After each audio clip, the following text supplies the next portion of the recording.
crippling strike attack is still supposed to stop people from being able to move away at a certain speed, and it completely doesn't do that right now. The new ticket system for different dash stamina costs is a good addition, and can offer more dynamic playstyles within melee. However, one big problem is the golden ticket lies with abilities. This rewards ability spam, not melee gameplay. Personally, I strongly recommend that you move the golden ticket over to melee staggers. The issue is that abilities can't be countered like melee can. Most are surefire staggers, so while technically doing a combo of 3 staggers could remove all your opponent's stamina, it's not a fun way of doing so for either the attacker or the defender. Melee takes a backseat, and it becomes a game of who can unleash their wombo combo faster than the other person. We are currently not doing balancing on Cripple Strike. What strikes me as odd is that Cripple Strike definitely did have some changes. It's now a 6-second debuff instead of 7.5, and instead of applying a dash stamina cost increase to whatever dash happens, all dashes, irrespective of the stagger, cost 90 stamina. What's interesting is that this mimics one of the 2 pre-nerf Crippling Strike features, the cost of stamina while dashing. However, the other feature of Crippling Strike that reduces the distance an opponent could dash is equally, if not even more important. The increase in dash stamina cost works alongside reducing character speed and dash distance, working in tandem to provide the appropriate environment in where melee exchanges can reach the right conditions to be lethal. My proposal is this: make full use of the ticket system for dashes and restore Crippling Strike's prior function of providing a multiplier to whatever the dash cost is. Golden ticket dashes need to be from melee staggers, while abilities must offer silver ticket dashes.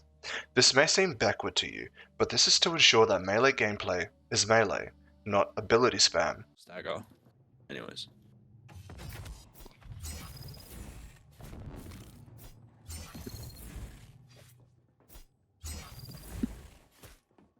And then I catch you.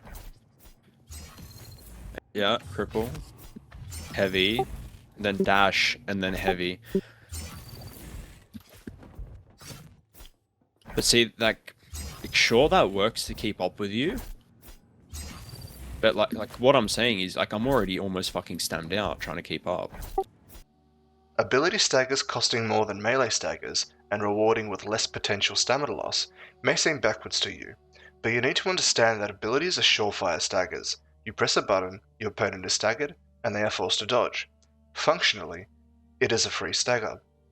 Whereas melee staggers provide opportunities for your opponent to fight back with melee, and is where the actual fun begins.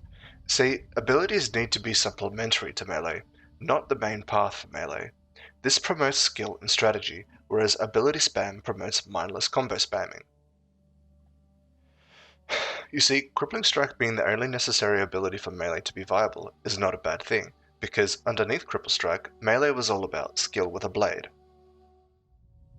The reason I have this listed as 10 to 30 is because spending 10 stamina is the minimum amount to achieve a stagger, whereas spending 30 is the maximum. As such, with abilities, 15 is the minimum amount you need to spend for a free stagger, with things like knee charge or prana bintu strikes, and 45 is the maximum you can spend on a stagger with things like compel. This can be countered with a blade, and by doing so, creates what is called melee combat. This, however, cannot be countered, and should only be a supplementary tactic. The reason there is 2 charts here, one with a 1.3 times increase versus one with a 2 times increase.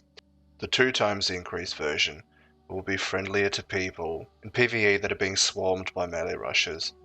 Now that we have a plan for dynamic stamina costs, you need to understand if the dash distance under the effect of Cripple Strike isn't reduced, none of this will make any meaningful changes. That is the second part of the equation.